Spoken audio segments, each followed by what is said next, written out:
ಆಪ್ಕಿ ಅದಾಲತ್ನಲ್ಲಿ ಕಾಂಗ್ರೆಸ್ನ ಲೀಡರ್ ಸಚಿನ್ ಪೈಲಟ್ ಅವರ ಮೇಲೆ ಒಂದು ಆರೋಪವಿದೆ. ಅದೇನೆಂದರೆ ಇವರ ಪಾರ್ಟಿಯಲ್ಲಿ ಕನ್ಫ್ಯೂಷನ್ ಇದೆ ಎಂದು.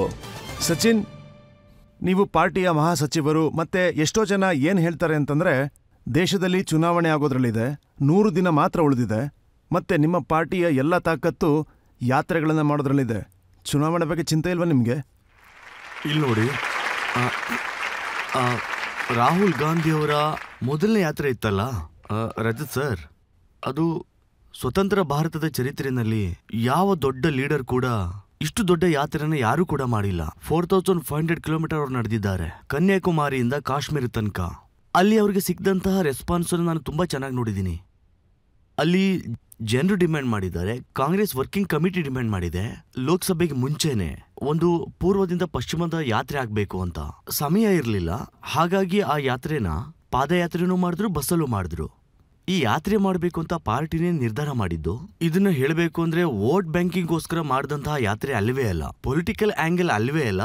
ಇದರಲ್ಲಿ ಒಂದು ಸಂದೇಶ ಇತ್ತು, ಈಗಲೂ ಕೂಡ ಇದೆ. ಕೆಲವು ಜಾಗಗಳಲ್ಲಿ ನೀವು ಅಬ್ಸರ್ವ್ ಮಾಡಿರಬಹುದು, ಜನರು ಬಂದು ಅವರೇ ಮಾತಾಡ್ತಿದ್ದಾರೆ, ನಮ್ ಕಷ್ಟಗಳನ್ನು ಯಾರು ಕೇಳ್ತಿಲ್ಲ, ಯಾರು ನೋಡ್ತಿಲ್ಲ ಅಂತ. ಮಣಿಪುರದಲ್ಲಿ ನಡೆದಂತಹ ಘಟನೆ ನಿಮ್ಮೆಲ್ಲರಿಗೂ ಗೊತ್ತೇ ಇದೆ. ಅಲ್ಲಿ ತುಂಬಾ ಹಿಂಸೆಗಳು ನಡೀತು, ವೈಲೆನ್ಸ್, ಮರ್ಡರ್, ಅತ್ಯಾಚಾರಗಳು, ತುಂಬಾ ಕೆಟ್ಟ ಪರಿಸ್ಥಿತಿ ನಡೀತು ಅಲ್ಲಿ. ಹಾಗಾಗಿ ಅವ್ರ ಕಷ್ಟಗಳನ್ನ ಕೇಳೋದಕ್ಕೆ, ಸಮಾಧಾನ ಹೇಳೋದಕ್ಕೆ ಅವ್ರು ಯಾರು ಇರಬಹುದು, ಲೇಡೀಸ್ ಇರಬಹುದು, ವ್ಯವಸಾಯಗಾರ ಇರಬಹುದು, ಯಾರಾದ್ರೂ ಇರಬಹುದು, ಅವ್ರಿಗೆ ನ್ಯಾಯ ಸಿಗ್ಬೇಕು ಕಾನೂನಾತ್ಮಕವಾಗಿ. ಆಪೋಸಿಷನ್ ಕುತ್ಕೊಂಡು ಇದನ್ನೆಲ್ಲ ಡಿಮ್ಯಾಂಡ್ ಮಾಡೋದು ತಪ್ಪಿಲ್ವಲ್ಲ? ಚುನಾವಣೆಗಳು ನಡೆಯೋದು ಬೇಸಿಗೆನಲ್ಲಿ, ಹಾಗಾಗಿ ಜನವರಿಂದ ಮಾರ್ಚ್ ತನಕ ಒಂದು 50 ದಿನದಲ್ಲಿ ಇದ್ರ ಬಗ್ಗೆ ಮಾತಾಡೋದಕ್ಕೆ ರಾಹುಲ್ ಗಾಂಧಿ ಅವರು ಅಲ್ಲಿಗೆ ಹೋಗ್ತಾರೆ ಅಂದ್ರೆ, ಸರ್ಕಾರದ ಗಮನ ಸೆಳಿಬೇಕು ಅಂದ್ರೆ ಅದ್ರಲ್ಲಿ ಏನ್ ತಪ್ಪಿದೆ? ಹಾಗಾಗಿ ಈ ತರ ಯಾತ್ರೆ ಮಾಡಬೇಕು ಅಂತ ಪಾರ್ಟಿನೇ ನಿರ್ಧಾರ ಮಾಡಿರೋದು. ಮೊದಲನೇ ಯಾತ್ರೆ ಸಕ್ಸಸ್ ಆಗಿದೆ, ಜನರಲ್ಲಿ ಒಂದು ಉತ್ಸಾಹ ಬಂದಿದೆ. ಹಾಗಾಗಿ ನಾವು ಚುನಾವಣೆಯಲ್ಲಿ ಕರ್ನಾಟಕ ಗೆದ್ವಿ, ಎಂಪಿನಲ್ಲಿ ಸೋತ್ವಿ. ಸೋಲು ಗೆಲುವು ಇದ್ದೇ ಇರ್ತದೆ. ಪಾಲಿಟಿಕ್ಸ್ ನಲ್ಲಿ ಸ್ವಲ್ಪ ಪ್ರಿನ್ಸಿಪಲ್ ಇರುತ್ತೆ, ರೂಲ್ಸ್ ಇರುತ್ತೆ. ಆ ರೂಲ್ಸ್ ಗಳಿಂದ ನಾವು ಮುಂದೆ ಹೋಗ್ಬೇಕು ಅಂದ್ರೆ ಪಾರ್ಟಿಗೂ ಲಾಭ ಆಗ್ಬೇಕು, ದೇಶಕ್ಕೂ ಲಾಭ ಆಗ್ಬೇಕು. ನೋಡಿ, ಇಂಥ ಸಂದರ್ಭಗಳಲ್ಲಿ ನೀವು ತುಂಬಾ ಸಲ ವಿರೋಧಿ ಪಾರ್ಟಿಗಳ ಜೊತೆ ಅಲೈನ್ಸ್ ಮಾಡ್ಕೊಂಡಿದ್ದೀರಾ. ಈಗ ನಿಮ್ಮ ಡಿಸ್ಕಷನ್ಸ್ ಯಾವ ರೀತಿ ಇದೆ ಅಂತಂದ್ರೆ, ನೀವು ಯಾವ ರೀತಿ ಚರ್ಚೆ ಮಾಡ್ತಿದ್ದೀರಾ ಅಂತಂದ್ರೆ, ಪಂಜಾಬ್ ಯಾರ ಜೊತೆ ಅಲೈನ್ಸ್ ಆಗುತ್ತೆ, ಎಷ್ಟು ಸೀಟ್ಗಳು ಸಿಗುತ್ತೆ ಅಂತ. ಇಂಥ ಸಮಯದಲ್ಲಿ ಪಾರ್ಟಿಯ ಲೀಡರ್ಶಿಪ್ ಆಗಿರುವಂತ ರಾಹುಲ್ ಗಾಂಧಿ ಅವ್ರು ನೋಡ್ಕೋಬೇಕಾಗಿತ್ತು. ಆದ್ರೆ ಇಲ್ಲ, ಹಾಗಲ್ಲ. ನಮ್ಮ ಪಾರ್ಟಿನಲ್ಲಿ ಅಧ್ಯಕ್ಷರಾಗಿ ಖರ್ಗೆ ಸಾಹೇಬರಿದ್ದಾರೆ. ಚೆನ್ನಾಗಿ ಗೊತ್ತು ಖರ್ಗೆ ಅವರು ಎಂತ ಅಧ್ಯಕ್ಷರು ಅಂತ. ನೀವ್ ಏನ್ ಬೇಕಾದ್ರೂ ಹೇಳಿ. ಆದ್ರೆ ಕಾಂಗ್ರೆಸ್ ಪಕ್ಷದ ಪ್ರೆಸಿಡೆಂಟ್ ಏನಿದ್ದಾರೆ, ಏನ್ ಅಧ್ಯಕ್ಷರಿದಾರೋ, ನಮಗೂ ಒಂದು ಕಮಿಟಿ ಇದೆ, ಇಂಡಿಯಾ ಅಲೈನ್ಸ್ ಗ್ರೂಪ್ ಇದೆ. ಸೀಟ್ ಶೇರಿಂಗ್ ಇಶ್ಯೂಸ್ ಬರುತ್ತೆ, ಪ್ರತಿಯೊಂದು ಸ್ಟೇಟ್ ಅಲ್ಲೂ ಕೂಡ ಬರುತ್ತೆ. ಅಲ್ಲಿ ಹೋಗಿ ಮಾತಾಡ್ಬೇಕು, ಕ್ಯಾಂಪೇನ್ ಮಾಡಬೇಕು, ಅದೆಲ್ಲವೂ ಒಂದು ವ್ಯವಸ್ಥಿತವಾಗಿ ನಡೀತಾ ಇದೆ. ಯಾವ್ದು ನಿಂತ್ಕೊಂಡಿಲ್ಲ. ಎಲೆಕ್ಷನ್ ಕೂಡ ಬರ್ತಾ ಇದೆಯಲ್ಲ.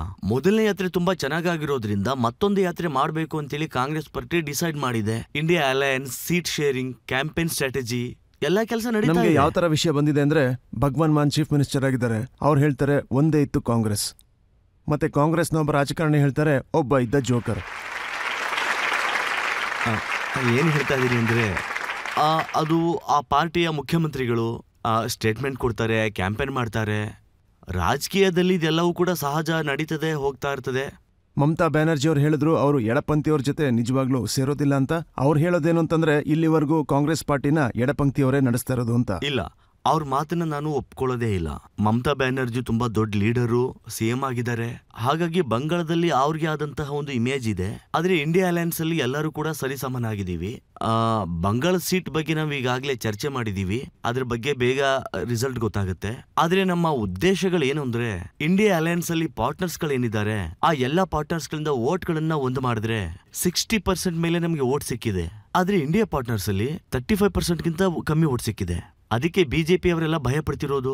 ಇಂಡಿಯಾ ಅಲೈನ್ಸ್ ಅಲ್ಲಿರೋರು ಎಲ್ಲರೂ ಸೇರಿ ಫೈಟ್ ಮಾಡಿದ್ರೆ ಎಲೆಕ್ಷನ್ 1-1 ಆಯ್ತು ಅಂತ ಹೇಳಿದ್ರೆ ಏನ್ ಬೇಕಾದ್ರೂ ಆಗಬಹುದು. ಅದಕ್ಕೋಸ್ಕರ ನಮ್ಮ ಯೂನಿಟಿನ ನೋಡಿ ಅವರು ಎಲ್ಲರೂ ತುಂಬಾ ಭಯ ಪಡ್ತಿದ್ದಾರೆ. ಜೊತೆಗೆ ಸೀಟ್ ಬಗ್ಗೆ ಮಾತಾಡಬೇಕು ಅಂತಂದ್ರೆ ಎಲ್ಲಾ ಪಾರ್ಟಿಯವ್ರಿಗೂ ಕೂಡ ಇದು ಮಹತ್ವನೇ. ಬಂಗಾಳ ಇರಬಹುದು, ಮಹಾರಾಷ್ಟ್ರ ಇರಬಹುದು, ಬಿಹಾರ್ ಇರಬಹುದು. ಆದ್ರೆ ಕ್ಯಾಪಿಟಲ್ ಲೆವೆಲ್ ಅಲ್ಲಿ, ಪ್ಯಾನ್ ಇಂಡಿಯಾ ಲೆವೆಲ್ ಅಲ್ಲಿ ಬಿಜೆಪಿಗೆ ನ್ಯಾಷನಲ್ ಲೆವೆಲ್ ಅಲ್ಲಿ ಚಾಲೆಂಜ್ ಮಾಡಬೇಕು ಅಂದ್ರೆ ಅದು ಕಾಂಗ್ರೆಸ್ ಪಾರ್ಟಿ ಮಾತ್ರ. ಹಾಗಾಗಿ ಸ್ವಲ್ಪ ಗಿವ್ ಅಂಡ್ ಟೇಕನ್ ನಡೀತಾನೆ ಇದೆ. ಸೀಟ್ ಶೇರಿಂಗ್ ಅಲ್ಲಿ ಅದು ಇದು ಆಗ್ತಾನೆ ಇರುತ್ತೆ. ಯಾಕಂದ್ರೆ ಈ ಎಲೆಕ್ಷನ್ ನಾವು ಗೆಲ್ಲೇಬೇಕು, ದೇಶಕ್ಕಾಗಿ, ದೇಶದ ಜನರಿಗೋಸ್ಕರ, ಸಂವಿಧಾನಕ್ಕೋಸ್ಕರ. ಅವಾಗ್ಲೇನೆ ಡೆಮಾಕ್ರಸಿ ಗೆಲ್ಲೋಕ್ ಸಾಧ್ಯ. ಹಾಗಾಗಿ ಇಂಡಿಯಾ ಅಲೈನ್ಸ್ ನ ಒಂದು ರೂಲ್ಸ್ ಗಳೇನಿದೆ, ಒಗ್ಗಟ್ಟೇನಿದೆ, ಅದು ಬೇಗ ಒಂದು ರೂಪ ಪಡ್ಕೊಳ್ಳುತ್ತೆ. ಸೀಟ್ ಶೇರಿಂಗ್ ಕೂಡ ಆಗುತ್ತೆ. ಚಿಂತೆ ಇಲ್ವೇ ನಿಮಗೆ? ಸಮಯ ತುಂಬ ಕಮ್ಮಿ ಇದೆ. ಈಗ ಏನು ಮಾಡಬೇಕು, ಏನು ಮಾಡಬಾರ್ದು, ಮತ್ತೆ ಪ್ರಧಾನಮಂತ್ರಿಗಳನ್ನ ಹೇಗೆ ಕೆಳಗಿಳಿಸ್ಬೇಕು ಅಂತ? ಇಲ್ಲ, ನಾವು ಗೆಲ್ತೀವೋ ಇಲ್ಲ ಸೋಲ್ತೀವೋ ಅಂತ? ಇಲ್ಲ ಇಲ್ಲ ಇಲ್ಲ ಅದು ಮೊದಲೇ ನಿರ್ಧಾರ ತಗೊಂಡಿದ್ವಿ. ನಾವು ದೊಡ್ಡ ಪೋಸ್ಟ್ಗೋಸ್ಕರ ಕೆಲಸ ಮಾಡೋಕ್ಕಾಗೋದಿಲ್ಲ. ಹಾಗಾಗಿ ಯಾರು ಎಲ್ಲಿ ಕೂತ್ಕೋಬೇಕು ಅಂತ ಮೊದಲೇ ನಿರ್ಧಾರ ಮಾಡಿರ್ತೀವಿ. ಮೊದಲು ಎಲ್ಲರೂ ಸೇರ್ಬೇಕು, ಅದನ್ನ ನಾವು ಎಲ್ಲರೂ ಮೊದಲೇ ನಿರ್ಧಾರ ಮಾಡಿರ್ತೀವಿ. ಎಲ್ಲರೂ ಬೇರೆ ಬೇರೆ ಕಡೆಯಿಂದ ಬಂದಿರ್ತಾರೆ, ಬೇರೆ ಬೇರೆ ಅಭಿಪ್ರಾಯಗಳಿರ್ತವೆ, ಕೆಲವು ಟೈಮಲ್ಲಿ ವಾದಗಳಾಗ್ತವೆ, ಜಗಳಗಳಾಗ್ತವೆ. ನೀವೇ ಯೋಚನೆ ಮಾಡಿ, ಇಷ್ಟು ದೊಡ್ಡ ದೇಶದಲ್ಲಿ ಎಲ್ಲಾ ಪಾರ್ಟಿಗಳು ಒಂದಾಗಿ ಸೇರೋದು ಅಷ್ಟೇ ಅಲ್ಲದೆ ಸ್ಮೂತ್ ಆಗಿ ಮುಂದೆ ಕರ್ಕೊಂಡು ಹೋಗೋದು ಅಷ್ಟೊಂದು ಸುಲಭದ ಕೆಲಸ ಅಲ್ಲ. ಆದ್ರೆ ಇದು ಬೇಕು ಅಂತ ಎಲ್ಲರಿಗೂ ಗೊತ್ತು. ಅದಕ್ಕೆ ಇಂಡಿಯಾ ಅಲಯನ್ಸ್ ನ ಹುಟ್ಟು ಹಾಕಿದ್ದು. ನನಗೆ ಗೊತ್ತಿರೋ ಹಾಗೆ ಈ ಅಲಯನ್ಸ್ ಕರೆಕ್ಟ್ ಆಗಿ ಎಲ್ಲ ಸೇರ್ತು ಅಂದ್ರೆ, ಎಲ್ಲರೂ ಸೇರಿ ಒಗ್ಗಟ್ಟಾಗಿ ಹೋಯ್ತು ಅಂತ ಹೇಳಿದ್ರೆ ಒಂದು ಒಳ್ಳೆ ಎಲೆಕ್ಷನ್ ಆಗುತ್ತೆ. NDA ಆಪೋಸಿಟ್ ಆಗಿ. ಮತ್ತೆ NDA ಪಾರ್ಟ್ನರ್ಸ್ ಏನಿದ್ದಾರೆ, ಅಕಾಲದಳ ಇರಬಹುದು, ಶಿವಸೇನೆ ಇರಬಹುದು, JDU, ಬೇರೆ ಬೇರೆ ಇರಬಹುದು, ಎಲ್ಲರೂ BJP ಬಿಟ್ಟು ಹೋಗಿದ್ದಾರೆ. ಸ್ವತಂತ್ರವಾಗಿ ಗೆಲ್ಬೇಕು ಅಂತೇಳಿ ಮೈದಾನ ಬಿಟ್ಟು ಹೋಗಿದ್ದಾರೆ. ಎಲೆಕ್ಷನ್ ಬಂದಾಗ ಎಲ್ಲ ಗೊತ್ತಾಗುತ್ತೆ. ನೀವು ಹೇಳ್ತಾ ಇದ್ದೀರಾ ಇಶ್ಯೂಗಳ ವಿರುದ್ಧ ಹೋರಾಡ್ತೀರಿ ಅಂತ. ಈಗ ಒಂದು ದೊಡ್ಡ ಇಶ್ಯೂ ಏನು ಅಂತಂದ್ರೆ, ಅದು ಕಳೆದ 9 ವರ್ಷದಿಂದ ರಾಹುಲ್ ಗಾಂಧಿಯವರ ಮನಸ್ಸಲ್ಲಿ ಏನಿದೆ ಅದು ಅಡಾನಿ. ಅವ್ರು ಹೇಳ್ತಾರೆ ಮೋದಿಯವರು ಅಡಾನಿ ಅವ್ರಿಗೆ ಏರ್ಪೋರ್ಟ್ನ ಕೊಟ್ಟರು, ಜಮೀನ ಕೊಟ್ಟರು, ಅವ್ರಿಗೆ ಫೇವರ್ ಮಾಡಿದ್ರು, ಅವ್ರಿಗೆ ಪೋರ್ಟ್ ಕೊಟ್ಟರು ಅಂತ. ಆದರೆ ಕಾಂಗ್ರೆಸ್ನ ಮುಖ್ಯಮಂತ್ರಿ ರೇವಂತ್ ರೆಡ್ಡಿ ಅವರು ಈಗ ತಾನೇ ಮುಖ್ಯಮಂತ್ರಿ ಆಗಿದ್ದಾರೆ ತೆಲಂಗಾಣಕ್ಕೆ. ಆಗ್ತಿದ್ದ ಹಾಗೆ ಅವರು ಮೊದಲ ಅಗ್ರಿಮೆಂಟು ಅಡಾನಿಯವ್ರ ಜೊತೆ ಮಾಡ್ಕೊಂಡಿದ್ದಾರೆ. 12,400 ಕೋಟಿಯಷ್ಟು. ಯಾರೇ ಆಗಿರಬಹುದು, ಬಿಸ್ನೆಸ್ ಮ್ಯಾನ್ ಇರಬಹುದು ಅಥವಾ ಇಂಡಸ್ಟ್ರಿಯಲಿಸ್ಟ್ ಇರಬಹುದು, ಅವ್ರಿಗೆ ಒಂದು ಅವರ ಕಾಂಪಿಟಿಷನ್ ಅಲ್ಲಿ ಬಿಡ್ಡಿಂಗ್ ಅಲ್ಲಿ ಕ್ವಾಲಿಫೈ ಆಗಿ ಬಂದ್ರು ಅಂದ್ರೆ, ದೇಶದಲ್ಲಿ ಇನ್ವೆಸ್ಟ್ಮೆಂಟ್ ಮಾಡ್ತು ಅಂದ್ರೆ ಯಾವುದೇ ಸ್ಟೇಟು ಅದನ್ನ ವೆಲ್ಕಮ್ ಮಾಡುತ್ತೆ. ಅದರಿಂದ ಕೆಲಸ ಶುರು ಆಗುತ್ತೆ, ಕೆಲಸ ಸಿಗ್ತವೆ. ಆದ್ರೆ ರೂಲ್ಸ್ ರೆಗ್ಯುಲೇಷನ್ಗಳನ್ನ ನೀವು ಬಿಟ್ಬಿಟ್ಟು ನೀವೊಂದು ಅಡ್ಡದಾರಿನಲ್ಲಿ ಹೋಯ್ತು ಅಂತ ಹೇಳಿದ್ರೆ, ಎಲ್ಲ ದೊಡ್ಡ ದೊಡ್ಡ ಕೆಲಸಗಳನ್ನು ಒಬ್ಬರಿಗೆ ಕೊಡಬೇಕು ಅಂತ ನೀವು ನಿರ್ಧಾರ ಮಾಡ್ತು ಅಂತ ಹೇಳಿದ್ರೆ, ಯಾರಾದ್ರೂ ಒಂದಿಬ್ಬರು ಕೊಡಬೇಕು ಅಂತ ನಿರ್ಧಾರ ಮಾಡ್ತು ಅಂದ್ರೆ ಅದು ದೇಶದ ಸಂಪತ್ತಾಗಿರುತ್ತೆ. ಅಲ್ಲಿ ಒಂದು ಟ್ರಾನ್ಸ್ಪರೆಂಟ್ ಆಗಿ ಎಲ್ಲ ಕೆಲಸಗಳನ್ನು ಮಾಡ್ಬೇಕಾಗತ್ತೆ. ನಾವು ಕೇಳೋಂತ ಪ್ರಶ್ನೆ ಒಂದೇ, ಏನಾದ್ರು ಸಂದೇಹ ಇತ್ತು ಅಂದ್ರೆ ದಯವಿಟ್ಟು ಆ ವಿಚಾರಗಳನ್ನ ಹೊರಗಡೆ ತಗೊಂಡ್ ಬಂದು ಚರ್ಚೆ ಮಾಡಿ. ಟ್ರಾನ್ಸ್ಪರೆಂಟ್ ಆಗಿ ಕೆಲಸ. ಸಚಿನ್, ರಾಜಸ್ಥಾನದಲ್ಲಿ ನಿಮ್ಮ ಸರ್ಕಾರ ಇತ್ತು, ಸಚಿನ್ ಗೈಲಾಕ್ ಅವರ ಸರ್ಕಾರ. ಅವರು 25,000 ಇನ್ವೆಸ್ಟ್ಮೆಂಟ್ ನ ಸೈನ್ ಮಾಡಿದ್ರು. ಇದು ನಿಮ್ ಸರ್ಕಾರನೇ ಮಾಡಿದ್ದು.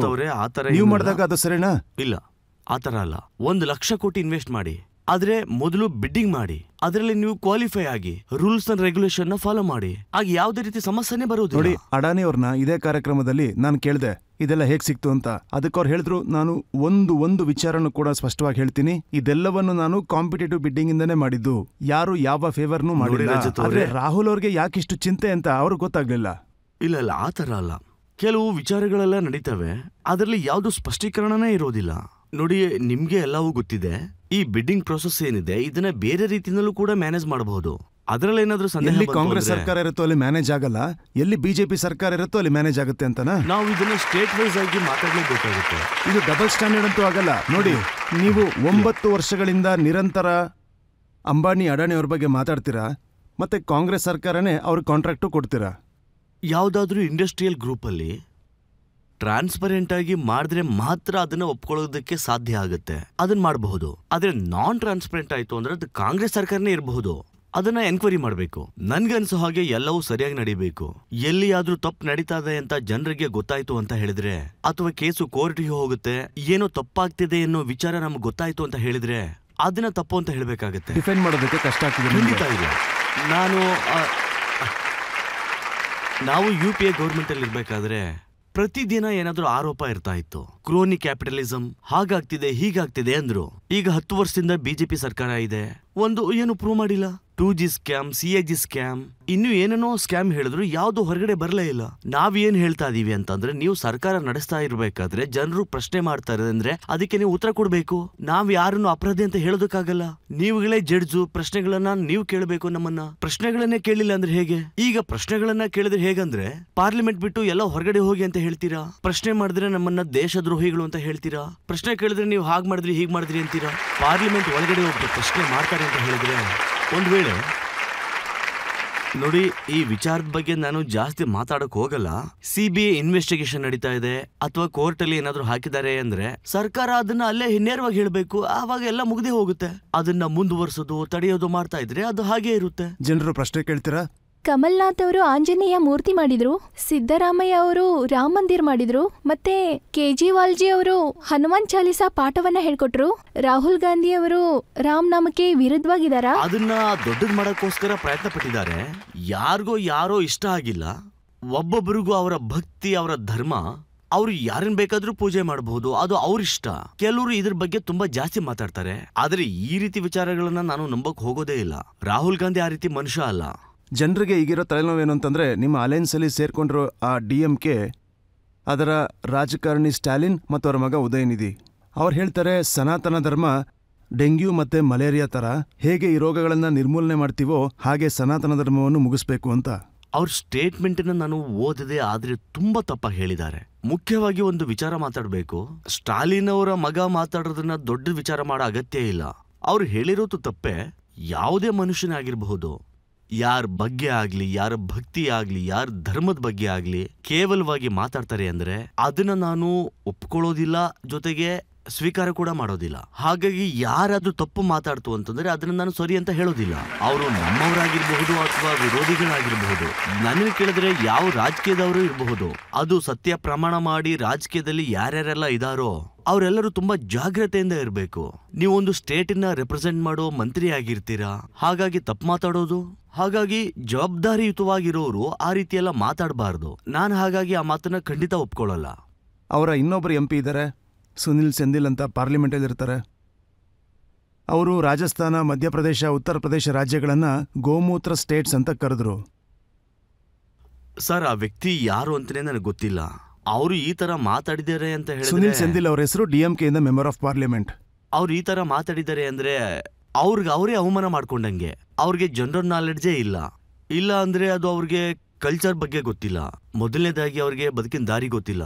ಇದನ್ನ ನಾನು ಯಾಕಾಗಿ ಹೇಳ್ತಿದ್ದೀನಿ ಅಂತಂದ್ರೆ, ನಾವೆಲ್ಲರೂ ಒಂದೇ ದೇಶದಲ್ಲಿ ಬದುಕೋರು. ಒಂದು ರಾಜ್ಯದ ಬಗ್ಗೆ ಕೀಳಾಗಿ ಮಾತಾಡೋದು, ಜಾತಿ ಬಗ್ಗೆ ಮಾತಾಡಿ ಅವಮಾನ ಮಾಡೋದು ಅದು ಒಳ್ಳೇದಲ್ಲ. ಆದ್ರೆ ಯಾವತ್ತೂ ಕೂಡ ಕಾಂಗ್ರೆಸ್ ಪಾರ್ಟಿ ಕಡೆಯಿಂದ ಅಧಿಕಾರದ ಮುಖಾಂತರ, ಈಗ ನಾನು ಕೇಳ್ತಿರೋದಕ್ಕೆ ನೀವು ಹೇಳ್ತಾ ಇದ್ದೀರಾ, ಆದ್ರೆ ಯಾವತ್ತೂ ಕೂಡ ಇಂಥ ಮಾತುಗಳನ್ನ ಕಂಡೆಮ್ ಮಾಡೋದು, ಅದ್ರ ಬಗ್ಗೆ ತಿಳಿಸಿ ಹೇಳೋದನ್ನ ನೀವು ಮಾಡೇ ಇಲ್ಲ. ನೀವು ಅವ್ರನ್ನ ಕೇಳಕ್ ಹೋಗಿಲ್ಲ, ಅದಕ್ಕೆ ಅವ್ರು ಮಾಡಿಲ್ಲ.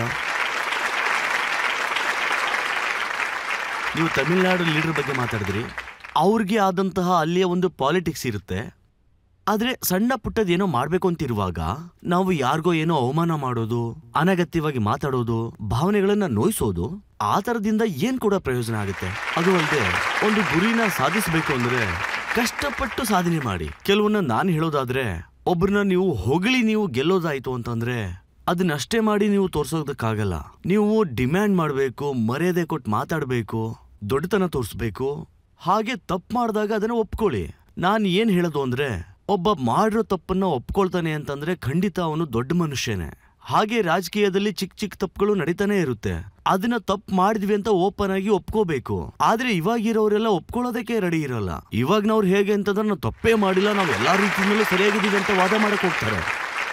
ಇದು ನೀವು ಸರಿಯಾಗಿ ಹೇಳಿದ್ರಿ ಸರ್. ವಾತಾವರಣ ತುಂಬಾ ಸೀರಿಯಸ್ ಅನಿಸ್ತಿದೆ. ಅದಕ್ಕೆ ಒಂದು ಲೈಟ್ ಆಗಿ ಒಂದು ಕ್ವಶನ್ ಕೇಳ್ತೀನಿ ನಿಮ್ಮ ಹತ್ರ. ಈ ನಡುವೆ ನೀವು ಸಿಂಗಲ್ ಅಂತ ಕೇಳಿದ್ವಿ, ಅದ್ರ ಬಗ್ಗೆ ನಿಮ್ಮ ಅಭಿಪ್ರಾಯ ಏನು?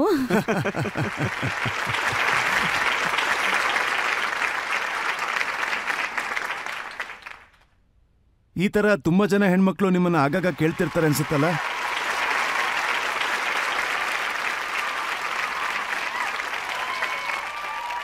ನಿಮ್ ಪ್ರಶ್ನೆ ಸರಿಯಾಗಿದೆ.